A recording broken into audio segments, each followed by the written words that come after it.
everybody. We're really excited to announce that on Friday, August 19, we are going to be doing our first ever live show at the New York City Pinball Championships. Now, some of you may remember our emergency episode back in the day where we talked about deep root pinball and the absolute torrent of scandals that came along with some of the worst pinball machines ever made. And if you don't know about it, go listen to the episode. But we're going to follow up on that story because, hey, history keeps happening in the world of pinball. So head on over to nycpinballchamps.com to get more information about that. And if you would like to get a discount, check out our Patreon. What? So, Josh, you got hit by a truck? Yes. Yeah, I was... What?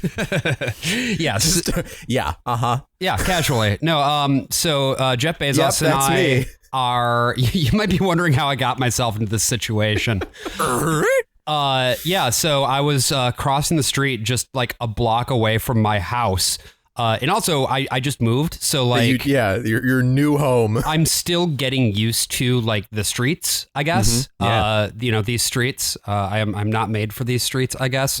So I was crossing the street, and I was walking parallel. Legally? Legally. Okay. And I was walking parallel to an Amazon delivery truck, which I didn't notice because I had my headphones on. It was on the road that crossed at an intersection, the street that you were crossing. So it's like a T intersection, right? Where it's just the road and then there's the T. And so I was looking down what would I guess be the stem of the T in this case, making sure that there was no traffic that would be headed up toward me, not noticing that the Amazon delivery truck over my left-hand shoulder was just kind of like rolling right through that stop sign. Lo and behold, I moved to the crosswalk and bam, I am on the ground. And my first thought was... Like it knocked you over? Yeah, it knocked me right over. This is so I skinned my knees. My headphones fell off of my... you weren't like under it at all, were you? Not quite, but it was really close. If she had not stopped the truck, I would have gotten rolled over by its front right tire. Jesus. Dude. So I sprung back up, immediately was like cussing up a fucking blue streak. I made the mistake of not, taking down the license plate or anything like that, because what I should have done was immediately gotten all of that documentation and then called up Celino and Barnes and just said like, hey, I have a case for you. Celino and Barnes? Both of them, yeah. I'll bring. They kind of had a breakup. You know? And Barnes died in out of a helicopter. Fucking helicopter accident or something. So you're... I hope Noble's so this truck okay. killed you. Yes. This truck killed you. And so... But like you're also still alive. It's like a quantum immortality thing. So the live part of you is calling up Celino, and the dead part of me you is calling Barnes. That's exactly right. Yes, right. I have. Okay, I just want to clarify for everyone out there that this is what we were told. This is what Josh texted us about when we were about to like record this. He said, owing to the fact that I got hit by a truck yesterday, don't worry, I'm fine, and then went to a Mets game. I am quite tired and would prefer to do remote. The way you buried the lead so hard, like we were concerned that you had like been thrown through the air, but we're just so glad you're okay. I said I'm fine. I don't know about because I was just pretending I had never heard of it before this whole exchange. So many possible worlds, but we got this one. So many possible worlds, but we got this one. Welcome to the worst of all possible worlds, burying the lead since 2021. I'm the worst of all possible Joshes. I'm the worst of all possible AJs. And I'm the worst of all possible Brians. And for our listeners who are not New Yorkers and don't know what Celino and Barnes is, they're the New York equivalent of Keller and Keller. Yes, exactly. But since all of our listeners are in Albuquerque, now they know what I'm talking about. Perfect. Yes, thank you. God fucking damn it. They're basically, the Saul Goodman of the New York City. Hey, guys, do you smell that? That smells like the smell of jet fuel and motorcycles hitting hot pavement. I think we're on a highway. I think we're on a highway to the danger zone. Oh, shit. We're here to talk about Top Gun, folks. It's Top Gun Day! 1986 seminal classic that... Seminal is right. It's more like seminal. with the way that all these guys also appear what to seminal have. means. But I needed just pronounce seminal. But I needed to say both senses. seminal. But that's what seminal fluid. It's okay. Okay, you're seminal fluid. Seminal fluid had me a blast. I mean, weren't we all at some point? We jacked At least off half. under the dock. Oh boy. We jacked off and then we sucked cock. Yes! Yes! This is the kind of homoeroticism we got to bring to today's episode because Tony Absolutely. Scott sure fucking He did. sure did. Yes, he did. He put his whole Tony Scussy into His it. entire Tony Scussy.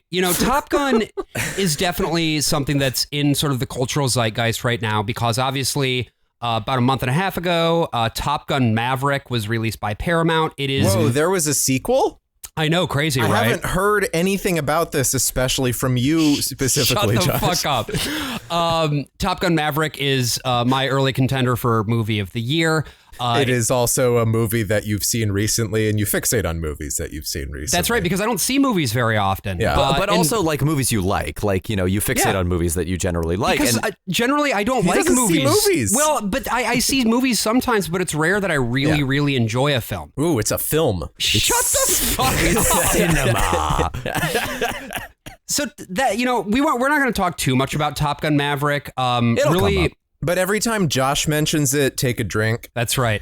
Our main focus today is mostly going to be on 1986's Top Gun, the film that Tony Scott directed that also really put Tom Cruise on the map as an action star. Yeah, he was already a star. He was, a big contract. It was a big deal to get him for this movie, but he had not done a fucking blockbuster movie. Right. And it took some convincing to get him on board. He was very concerned that it was going to be a, quote, flash dance in the sky, which would be like a blockbuster, but he wanted something with a little bit more depth to it. And I'm sure that was probably assuaged by the amount of zeros after the one on his paycheck. Well, apparently it was assuaged by them putting him on a plane and just doing a shit ton of maneuvers and having him almost black out on it. And he landed and was like, this was the best experience of my life. That's how he sounds in real life. By the way. I think, it's not acting noise. Yeah. He definitely caught... me, Thomas Cruise Mapother IV. He definitely caught an adrenaline rush from this film that I feel like he has been chasing ever since.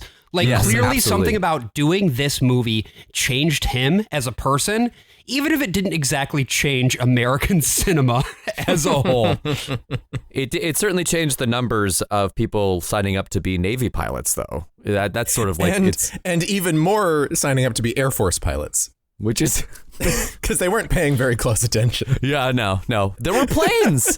And that's how this movie opens, is just with a lot of plane porn. Yeah. This movie opens with a factual title card. It's like, this is when the Navy built this specific aerial program. It was in 1969. This school that gets called Top Gun. This is their story. Chunk, chunk. And the inspiration for this movie was an article called Top Guns with an S at the end, which once they got the naval consultants on board to make the movie, they were like, it's Top Gun. It's not guns. It's gun. It's not the people. It's the place. Drop the S. It's cleaner. And it was this article written by Ehud Yoneh for California Magazine. And more specifically for the screenwriters, it was this one photo from the cockpit where one of the pilots, CJ Heatley, who went by the nickname Heater, took a picture facing behind himself of the back of the cockpit and also the other planes flying just behind him. You can check this picture out. Still, it's a very famous picture. Heater is still a photographer. He sells photos. You can go to heaterpics.com and see the picture right there. It's called Star Wars on Earth. So we're going into the danger zone, and Tony Scott is of course Ridley Scott's brother. Yeah, Tony Scott and Ridley Scott. Really? Yeah. Oh. Yeah. They were both commercial directors, the two of them. Yep. Okay. Both British directors of commercials. And that's actually what got Tony Scott this gig. So he directed because there weren't a whole lot of fucking dogfighting movies made these days. There were a few in the 20s and 30s, a little bit in the 50s after World War II. But one, we weren't making a whole shit ton of pro-war movies. Right. The only example you get of a good dogfighting movie in recent years was Star Wars. Oh, yeah. Yeah, we did have the Right Stuff just a few years before this, and that had a lot of flying and going fast, but, nothing that involves like the interrelation of different aerial objects in space or whatever. I think part of that, too, might be that it is difficult to portray a dogfight in cinema in a way where it's easy to follow where you are in space. Yeah. Which I think you lose, and to do it in a fun way too. Right. You can lose all sense of like speed or scale. And we'll talk about this in a little bit. I feel like Top Gun doesn't entirely nail it, but part of it is just the limitations of the tools that were available at the time, right? Oh, absolutely. Yeah. Tony Scott had directed a commercial for Saab, the Swedish car manufacturer. That's SAAB. Not SOB. Yeah. Son of a That's bitch. what we are. That's we how are the Swedish SOB. say it. Is that what it stands for? Son of a bitch? Yeah. Huh. They're just like, Henrik Lundqvist, you son of a bitch. Yeah, he had made this commercial for Saab that uses like a Saab starting up and accelerating and the headlights turning on and shit with like an airplane, like a fighter jet about to take off and the thrusters turning on and things like that. So you get that feeling of velocity, of speed, of power. And of weight and like the heaviness of it. So yeah, it's a Michael Bay thing of like making you want to fuck an object. Like he shoots all objects like they're pornography, basically. Right. Which is what happens when you come from commercials like Michael Bay did and like Tony Scott did. Yeah. That's more or less how this came to be. This was a movie that got, it started with the screenwriters, classic kind of stuff. It was Jim Cash and Jack Epps who also wrote Anaconda. Oh, wow. and like they wrote Dick Tracy, they wrote Anacondas, and it got a few drafts. Eisner and Katzenberg were the heads of Paramount at this time, and they fucked off, went to Disney. And as we're seeing with HBO right now, whenever you have a change of leadership at a studio, they like to just sort of shit can everything that was in the bag and start anew. Yeah, I think it's an ego thing, I feel like, right? It's like, well, right. Well, because this that's is why how you're taking, I want to run the studio. That's why you're taking over a movie studio and not, IBM or something. Right. Yeah. So this ends up being really good for Top Gun because they were kind of put on ice. And the new executives came in and they're like, we want to sit down with all of our screenwriters and talk to them and blah, blah, blah, blah, blah, blah, blah.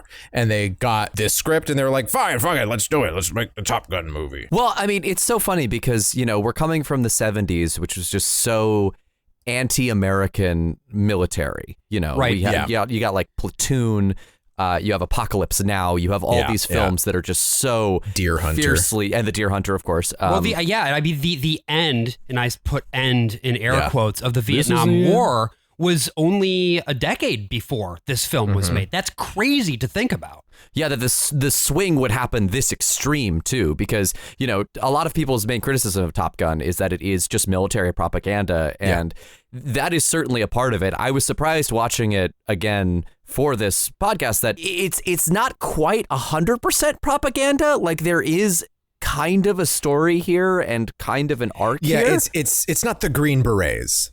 No. Or We Were Soldiers or something. Yes. And there's like, it shows like consequences. Like, there is a piece of like mechanical failure that ends up with the death of a cadet. Like it doesn't like. Spoiler alert. Sorry. Which they had to change because that was going to be an in-air collision. And they were like, no, we can't have a mid-air collision. This is the Navy. We don't have mid-air collisions. Right. So they had to come up with this whole canopy thing. Let's paint a picture with our words of what happens in the opening title sequence of Top Gun. A plane takes off. Mm-hmm. That's pretty much it. Yep, several planes take off. No, they're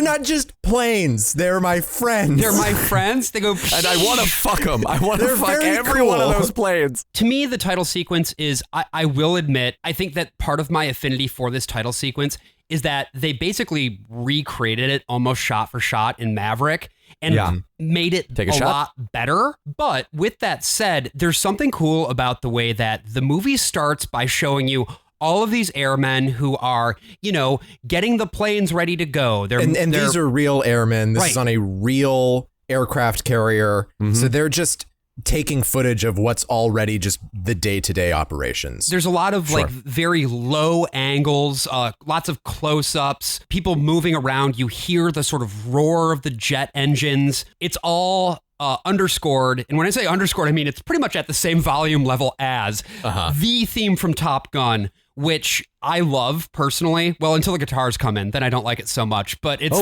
gong, and I would say actually stitch in the real thing there, Brian. Dun, dun, dun, dun, dun, dun. No.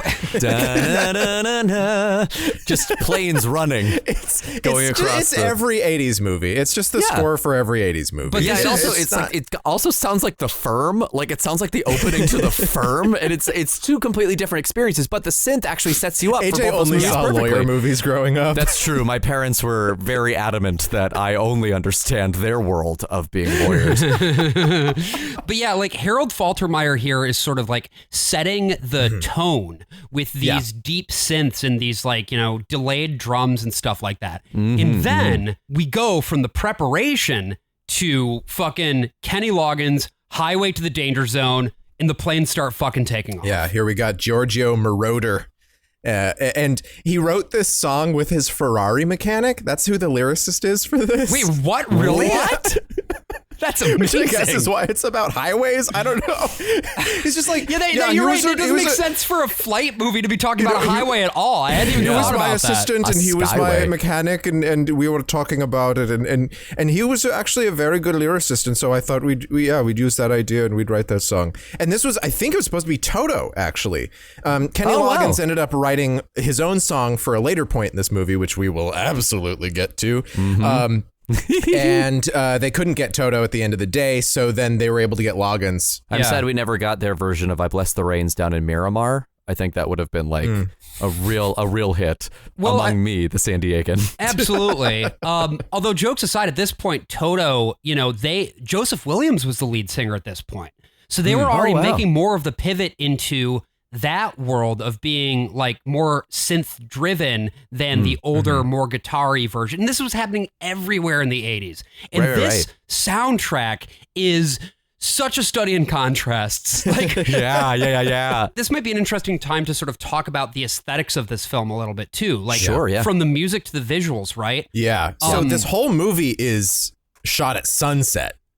Like every opportunity they have to do golden hour shots and backlighting specifically, they're going to take it. There was even like a story when they're on the aircraft carrier where the aircraft carrier turned around as they were going to get their big like backlit shots. And Tony Scott was like, "What? No, you can't do this." He's like, "Fuck you, I'm going." It's like, I'm a fucking Navy guy. What are you going to do about it? Yeah, you can't stop a aircraft He's like, carrier well, from turning. how much would it cost? Like if we rented the aircraft carrier, like if we kept going in this direction for like 18 minutes, how much would that cost? And he was like $20,000 or something like that. So Tony Scott went down into his own quarters and like wrote a check. Oh my God. For $20,000 and handed it to the just so captain. he could get even more golden hour. That's awesome. Yeah. I gotta say, it's always really jarring too when shots aren't in the golden hour in this movie because they are just like such out of the norm. There's a part where they're just like driving around in the daytime. I'm like, where did Top Gun go? Where's Top Gun? Where is Top Gun? I need to see him fly through the air and kill his wingman. Anyway. But I think other than the sort of audio visual part of this, I mean, again, audio wise, right? Synthesizers are taking over the world. Yeah. Big engine sounds, big rumbling and bass and whooshes. But I think that the thing that's important to note is that these aesthetics also reflect a cultural shift that was going on, where American soft power was reaching its apex. I mean, at this point, U.S. naval power is pretty much getting close to reaching its peak. And additionally, the Cold War we don't know this yet, but it's going to be over in 3 years. This is 1986, and we're very quickly moving toward 1989. Solidarity has already peeled Poland away from the USSR. And so, like, but what's interesting is that they use the Indian Ocean as sort of the staging area for all of this jet action. It's the bookend for this movie. It's at the beginning and at the end. Right. And they just never named the enemy. Like, apparently they don't name the enemy in Top Gun Maverick as well, but that's another shot for those keeping track at home. No, it's only when Josh mentions only when it. Josh, If it's great. all three of us, it would be irresponsible, but... That's true.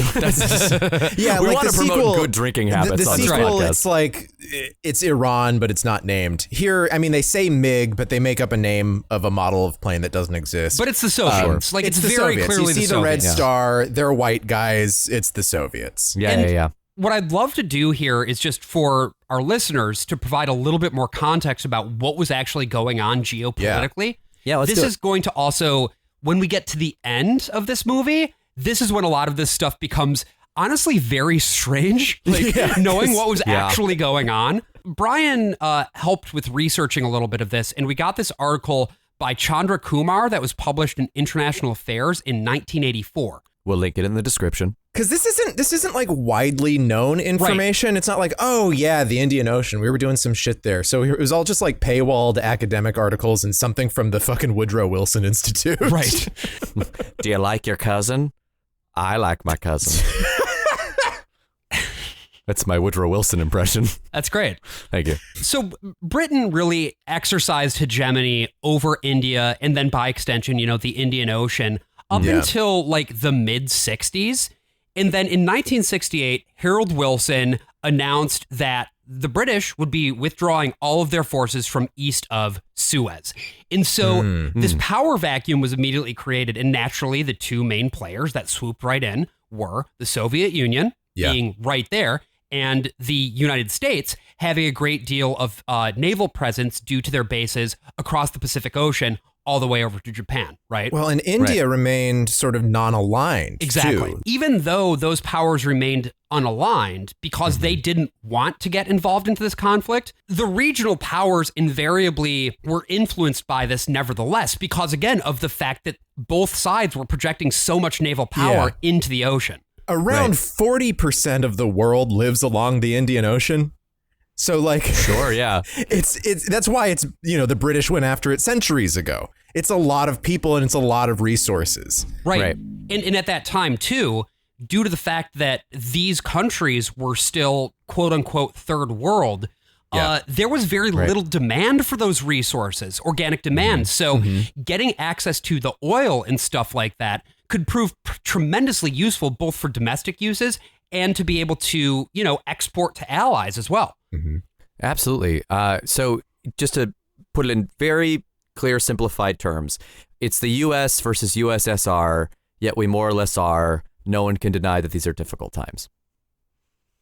Is that from chess? That's from chess, baby! Between 30 and 40 U.S. combat and support ships are believed to be permanently present in the Indian Ocean, with Diego Garcia, the coral atoll in the center of the Indian Ocean, which has been the subject of so much controversy in recent years, as the main base for this activity. Whereas the Soviets, meanwhile, have had a major base in Yemen, and they were also able to project their naval forces out of Ethiopia.